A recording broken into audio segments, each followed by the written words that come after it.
Welcome to our new video.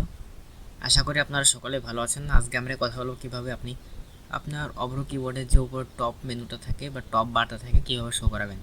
তো এটা hide হয়ে গেছে, এটা আমরা শো করাবো, কিন্তু তার আগে দেখাই নিই যে আমার অভ্র কিবোর্ডটা রানিং আছে এখনও। দেখেন Avro keyboard is already running, this system is can not running more than instant to allow. তো আমরা ভিডিওতে চলে যাচ্ছি। তার আগে ছোট রিকোয়েস্ট, যারা এখনও আমাদের চ্যানেলটাকে সাবস্ক্রাইব করেন সাবস্ক্রাইব করে পাশে থাকা বেল বাটনটা অন করে রাখবেন। তো ভিডিও শুরু হচ্ছে ইন্টার করে, তখন সঙ্গে থাকুন।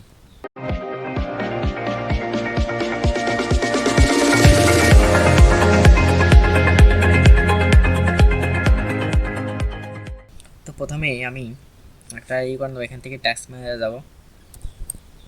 টাস্ক ম্যানেজার ওপেন করে নিলাম, সার্চ করে এখানে একটা টাস্কে চলতেছে।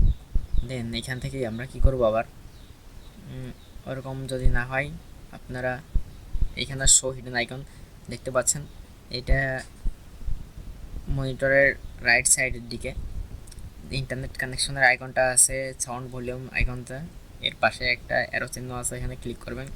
করার পর এখানে অনেকগুলো অপশন আসবে, আপনার ক্ষেত্রে কম আসতে পারে, বেশি আসতে পারে, এটা কোনো বিষয় না। যে সিস্টেমগুলো রানিং আছে এবং শর্টকাট রাখছে না এগুলো, সেগুলো আসবে এখানে।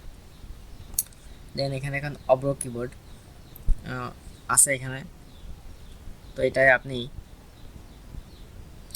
রাইট বাটন ক্লিক করবেন। রাইট বাটন ক্লিক করার পর দেখেন এখানে অনেকগুলো অপশন আসবে, এক্সিট, অভ্র, এবার Avro keyboard help file, one this web tools, spell checker, Avro mouse keyboard selector layout, restore top bar. এই রিস্টোর টপ বারটা দিয়ে আমাদের মতো কাজ। এখন যদি আমরা এখানে ক্লিক করি রিস্টোর টপ বার, তাহলে এটা টপ বারে চলে যাবে, দেখেন চলে আসছে। আজকের ভিডিও ছিল এই পর্যন্তই। আপনাদের কাছে কেমন লাগলো আপনারা দয়া করে জানাবেন কমেন্ট করে, এবং পরবর্তীতে কী টাইপের ভিডিও থাকছে সেটাও কমেন্ট করে জানাবেন। তো যারা ভিডিওটা পুরো দেখছেন না টেনে, তাদেরকে অনেক অনেক বেশি ধন্যবাদ। আজকের ভিডিও এখানে শেষ করছি। আসসালামু আলাইকুম।